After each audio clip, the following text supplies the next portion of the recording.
Okay, Chris, one more time. I guess, we talked about Zanzibar. We talked a little bit about Tanzania and all that. Maybe now we can talk about my current life and situation. And of course, there's a lot we're going to leave out, but that's the whole idea of the podcast is going back and forth from today to yesterday, the years before, maybe talk a little bit about the future Yeah, too. I think it would take 65 years for us Yes. at a minimum More. to actually go through this whole thing More. thoroughly. Yes. All right, so let's talk about the current affairs that you're conducting right now. Okay. So what do you do nowadays? I look pretty. Okay. No, just kidding. That I can't be that serious. I understand. You know me. Okay. So anyway, currently it's a blessing that my kids and me, we all work together in a business together. We are involved in a chain of auto repair stores. We are involved in 18 stores, and we have 4 or 5 new opening up in the next 12 months, and another 4 or 5 after that. It's very exciting for me to work with my kids every day. I get to talk to them. I get to see them. I get to travel with them. And I get to eat with them. And my kids are my best friends. So at this moment in my life, one of the best thing is, spending every one of my days with my kids who are my best friends. So you've got 18 stores, you said now, Yes, and yes. another 5 probably coming along the way. Yes. So how do you manage your day-to-day routine with these? Well, as I've grown up in the business world. I've done a lot of things right. I've done a lot of mistakes. I've made money. I've gone broke. So you learn how to set up your organization, how to control the business. I remember when I opened up my first business, I worked 12 to 15 hours a day, 7 days a week. And I used to own a franchise, and the owner of the franchise called me up and goes, "Hey, we're opening up another location next to you, and we're thinking about giving it to you for free because you're doing such a good job." I said, "No, I don't want it. It takes me 12 hours to run one business. When am I going to find another 12 hours to run the second store?" But today, I run, I'm involved in 18 stores. I run them, plus other businesses. And it takes me maybe an hour, 2 hours to do this on a daily basis because of all the experience and all the mistake I've made, and I've learned from them. You not only have auto repair facilities, but at one time you used to own a Burger King, correct? Oh, yes. My first business when I was 21 years old, I owned a Burger King in Pasadena on North Lake Avenue. The only thing in that street was there were only 2 fast food places, Burger King and McDonald's, and we shared the parking lot. It was an amazing experience of my life. And then from there, you didn't they offer you another Burger King at one time? Yes. I was going to buy another one, but it was too difficult business for me to handle. Yeah. Because I was only 21, and the people that work over there are from 18 to 21 years old. And I have like 60 teenagers working for me, and I was myself a teenager. And to handle 60 other teenagers was very difficult. And actually, you had an issue when you first bought the Burger King because they weren't going to give it to you because of your age, they found out, right? Well, what happened is I bought an existing franchise from a franchisee who had like 26 stores. And so we went through the escrows. I didn't buy my franchise through Burger King Corporation. I just went there for my interviews, and they interview quite a bit before they approve you. So they approved me. And all of a sudden, I get a call at 6 in the morning, California time, which is 9 o'clock in Miami. Burger King Corporation is based out of Miami. That we're just checking your age, and you're how old? I said, 21. He goes, how did you get approved? I said, I don't know. I mean, the escrow is closed. I have keys to my restaurant. Today's my first day. You're asking me that right now? And I went to Burger King College for 2 weeks. I went to Miami. I was at the Burger King University for 3 weeks with all your teachers, all your financial problem. Nobody asked me anything. Now you're worried about that. So also going back a little bit, you were telling me at one time that your father had told you need to run a business. Yes. And then you said that you were, you got a LA Times, was it? Or yes, the newspaper, and you looked through the paper for help want or businesses, right? Businesses, yes. Tell me about that. Well, what happened is at the age of 21, I've not seen my father since I went to Pakistan at the age of 12. So I've not seen him for 10 years. And before that, I missed out on him 5, 6, 7 years too. Yeah. So I decided to get married. So I told my father I'm getting married because delay your wedding by 6 months. I just said, no, I'm not delaying. I'm doing it. So he came for my wedding, for my first wedding. Anyway, he came for the wedding and he said, you got to go into business. Because, working at a job making $3, $4 an hour, how many jobs are you going to work at? Yeah. So I said, I don't have no money. He goes, I'll help you with the money, but you got to go into business. And I said, well, I don't know anything about business. I mean, I can't even barely pay my rent and car payment and all that. He goes, but you got to go into business. But I said, I don't know anything about the business. He goes, well, look around. Let me know. So at that time, I started researching the business. And of course, I did not know anything about business. But the only thing I knew, I ate at McDonald's or Burger King every day. And hamburgers was number one in America at that time, right? There was no Chipotle. There was no very few Chick-fil-A. franchise restaurants. There was nothing. There was nothing. No Chipotle, no this, Right. nothing. There was only Burger King, McDonald's, and Taco Bell was just coming out. Right. Barely. So Burger King and McDonald's was the king. I mean, they controlled the whole fast food industry. They're 6,000, 7,000, 8,000 store, fastest growing franchise. So I said, well, Americans love hamburger. I eat hamburger. If I'm going to go into a business, I'm going to go into a business where everybody can afford to eat. It's easy to make. So I decided Burger King, because McDonald's, we couldn't find any McDonald's. Actually, even Burger Kings were not for sale. Just this guy that at 26 store decided to sell all of them at the same time. And that's how I chose Burger King. So from there, you went on, you said at one point you bought a regular restaurant.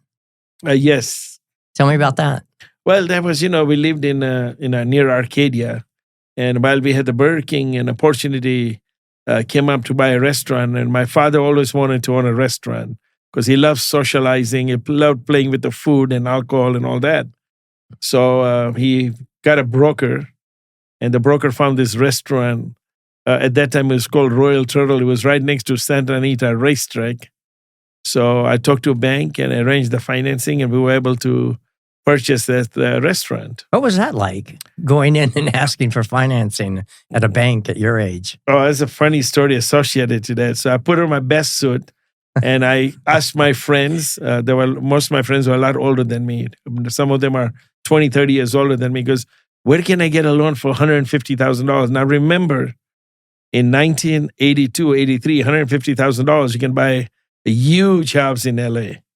Okay, my uncle bought a house over there in 1979 for $20,000. It was worth $1 million. It was that cheap. So I walked in. Somebody told me Mitsui Bank is really business bank. They are easy to deal with and all that. So I walked into Mitsui Bank, and there were about 8, 9 desks. It says loan officer, loan officer. So I looked at everybody, and I felt comfortable with this guy. His name was Eli Lick. Very nice guy. And I walked up to him and I said, I would like to borrow some money. So he looked at me. He goes, okay, sit down. What do you want to borrow the money for? The restaurant business. And he goes, you want to buy a restaurant? He goes, how much capital do you have? And I go, what is capital? He goes, you don't know what capital is? I said, I don't know what capital is. He goes, I mean money. I said, I don't have any money. If I had money, why would I be at the bank? Exactly. And he figured it out. I was just a little kid. They didn't understand anything about financing. Then he goes, do you have any collateral? I goes, what's collateral? He goes, collateral is something we can put a lien on so we can lend you the money in case you can't pay. We take your property. I said, I don't own any property. If I owned property, I would have already borrowed money on it. He goes, so you expect to come into the bank and ask for a loan, and you expect the banker just to give you the loan? I go, why not? That's how you guys make money. When you loan money, you make interest. I'm ready to pay you interest. He laughed so hard. And we had other conversation. Then, he was the head of financing, and he had a lot of new loan officers. And so he pulled me into a conference room with all these loan officers. Some of them are very young. He goes, okay, Shafik, why did you come to the bank? And I said, I want to borrow money. And he goes, this is a good example of a guy thinks he can walk into the bank, ask for the money, and I'll hand it to him. And hand it to him. Yeah. But we also have to talk to these customers too, because they came to the bank and asked this question. So Eli Lick was very smart, very nice guy. So he goes, okay, how much you want to borrow? I said, 150,000. He goes, you want to borrow 150? You know how much money that is? I go, yeah, it's a lot. How much are you buying the restaurant for? I goes, 400,000. I'm putting 150 down. The owner is going to carry the note. And he goes, how much gross sale is the store restaurant doing? I go, what is gross sales? Because how much money does it make in a month? I didn't know anything about business. I just had Burger King, and I was just learning about Burger King now that I'm in there. So he goes, okay, what if I lend you 100,000? I said, no. He goes, what if I lend you 125,000? I said, no. He goes, what if I lend you 140,000? I said, no. He goes, you want 150. If I'm giving you 140, you want the money? I said, no, it would be kind of sad for me to go broke because I was short 10 grand. So if you want to loan me money, you should loan me 150, you know? And then he looked at me, and at that time, I love the way the banking business was. They all had right to make their own decision. His limit was $500,000. He doesn't have to ask anything. There's no loan committee that you don't know people approving your loan. You never talk to them. You never see them, you know? So he goes, how much money you got in your pocket? I said, $100. He goes, let me have it. He called his secretary. He goes, go open up his account. So we went and opened up the account for $100.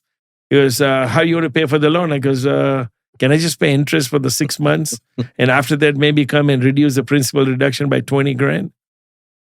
He was okay. He goes, wire $150,000 into his account. I want to see what happens. And I was in total shock. When I came out of the bank, I sat down in my car. I didn't even remember how to get home. I mean, 21-year-old kid. I was 23 at that time. 22, 23. So all in all, how many hours did you spend before you actually got the wire? About an hour and a half. That's amazing. Yes. That's amazing. I asked him a later time I got to know him. He goes, I loaned you money based on your confidence. He goes, you say you want 50 and you're not going to bulge. And you didn't care if you bought the business or not, but you want 150. You know your figures. That's what it's going to take. Yeah. And he even asked me, how do you know 150 is going to help you be successful? Because I don't know, but that's my gut feeling. Well, math has always been your suit. Of course. I love math. You love math, and you're always very good at it. Yes. You know, it's a blessing. I love math. Yeah, I know I've always been a numbers person. Yes, you have. Right. Yeah. Because I need to make sure I had enough pennies at the age of 6 to make sure I can buy this or buy a candy or buy this. So you're always thinking ahead. Right. When so you had the restaurant for a while, and you told me that you really enjoyed running that restaurant. Yes. And you would work lots of hours. Yes. Well, I loved about the restaurant business for a couple of reasons. Number one, the restaurant was one of the classiest restaurant in Arcadia area. Arcadia area is a very affluent area, very rich area in Southern California. It was right next to the racetrack, Santa Anita Racetrack, which is world-renowned. I just got lucky about a restaurant there, and most of my customers, when it's the racing season, were owners of racehorses, the jockeys, multimillionaires, bankers, lawyers, doctors, and very high caliber of highly educated people. They were my customers. And I loved talking to them. And another thing, I loved wearing suits and my Versace silk ties. And, it was really nice dealing with all these very successful people. Not necessarily rich, but they were very successful in their own field. Yeah, you used to say, I know when I first met you many years ago, you always wore coat and tie. Yes. Dressed very impeccably. Yes, especially in the restaurant. Yeah. It's all suit and tie crowd. Yeah. And, I could not, just like today, I don't like repeating shirts. I don't like repeating my suits. Yeah. My ties. From that time, I still have Versace size. 40 years old, I still have it. So when you owned that restaurant, you told me many times that you worked long hours. Why was that? Well, long hours, not because I was working, because exactly. Because I loved wearing. That's the fun part. So the fun part. Yeah. That's why I was working long hours. In the evening, all the people that lived there, all the racehorse owners, jockeys out of the race, they would come there, and they all become my good friends. And I would wear suit and tie. And average age of a customer was 60 years old, and I was in my 20s. They offered me a glass of wine to drink with them, or a shot of tequila, and all that. And it was so much fun. It was like a partying every night. And the restaurant had a beautiful bar that had never opened, just few people. And I put a 3-piece band that would play music from the old band eras of 40s and 50s. And you would come, people from Arcadia. Some of the ladies were in their 60s, and they would twirl 20 times in one spot. And they started dancing, and before you know it was like a nightclub for anybody over 50 years old. And I was having so much fun there. But drinking alcohol every night and, I Not could not sleeping. say, I was getting drunk every night. And about a year later, I said, this is not for me. This thing is going to kill me. It's having too much fun in life. Alcohol is not good. So that's the time I decided to sell the restaurant and get out of the business. Well, you're a very social animal. Yes, definitely. I love people. You love people, yeah. And you love meeting new people. And Definitely. I've always noted that no matter who it is, a stranger off the street, if they stop and start to talk to you, you're very polite. You always listen to what they have to say. Oh, definitely. Listen, I've learned as many things from a bum on the street, a beggar on the street, as I've learned from my attorneys. Yeah. Everybody has something. You have to be very open-minded. Mm-hmm. You cannot be judgmental in this world. Mm-hmm. And you have to accept people for who they are and what they do. It's very important. So with me... How did you learn that? Well, what makes you like that? Well, I think one of the things is my father. He had friends from all different parts of the world. The ambassador from Somalia was my father's friend. The ambassador from India was my father's friend. The American ambassador in Tanzania was my father's friend. The Ethiopian ambassador to Tanzania was my father. My father had friends from all different walks of life. Some were farmers, some were developers, some were importers, some were exporters. So he exposed himself to a lot of different types of people, a lot of different type of music, a lot of different type of religion. If, like my father is not Christian, but if there's Christmas, he would get gift for all his Christian friends. Same thing with Hindus, same thing with Muslims. Yeah, you like that as well. Yes, definitely. Mm-hmm. Yeah. Definitely. So after the business, the restaurant, was that when you got into the automotive? Well, I got in the automotive. I was in high school in New York, and we used to take subways to school. Mm-hmm. And, because I was not a U.S. citizen, I had limitation on what college I could go, because I was here on a student visa. I was in a tourist visa, which just turned to student, but college was a different animal. The fees has to be paid, and you have to have a certain amount of money in your bank, and you cannot work. That's why I did odd jobs like delivering newspaper, doing people's laundry, or helping them clean their house, because those don't require a work permit at that time. One thing that I remember from the book is you telling me when you were in New York and you liked the movies. Yes. And why don't you tell me that story about you went in to see a movie and you didn't know? Well, I loved movies, and I would go see movies at a very odd theaters because they were 99 cents or they were 49-cent movie, because that's the only thing I can afford. In the 70s, I loved James Bond movies, loved them. So anytime I look for a movie, if it's not a James Bond movie, I look at the title of the movie. That would tell me what kind of movie. So there was a movie came out, Under the Green Door. So that to me, that sounded very secret agent time. What's under the green door? What's under the green door? So one afternoon I went, it was 49-cent ticket, and I went to the movies. And I was 16, 17. And I was 16, I would say. 16, 15, I was 16. And the movie started, and it was a porn movie. And it scared the hell out of me. Coming from a very, conservative background. Exactly. And now I didn't know what to do. So I started sweating. I kneeled down. I sat on the floor so I couldn't see the movie because I couldn't watch naked women, especially. I'm very respectful. Especially at that time, it was a terrifying experience. As worse as the revolution. I was sweating, sitting. Then I waited. The movie ended. I was afraid, what if somebody sees me coming out of the theater? So I waited halfway through the second showing of the movie, and then I ran out. I learned that day. Don't just look at the title, Under the Green Door. Yeah, you need to understand what the movie's about. Exactly. Yeah. But I'm surprised nobody checked my ID or anything. They just let me in. Yeah, well, it was New York. Yeah, especially in the 70s. Yeah, that's true. Yeah. That's true. Yeah. So So you got into the automotive business. Yes. So, and this gentleman that you met, Econolube, Yes. correct? Well, on the automotive business, so since I didn't see myself going to the college and all that, Mm-hmm. I had few friends I played sports with. They were mechanic and they were making good money. Mm-hmm. So I hate mechanic work, but I said I would love to own the store with the mechanic work. So at that time in 1974, in my mind was in the future, I'd like to be in the automotive business. Right. So in California, as we all know, public transportation doesn't exist. It exists more today than at that time. Correct. Everybody had a car. And California is not like New York. New York, you have 50, 60-story building on top of you.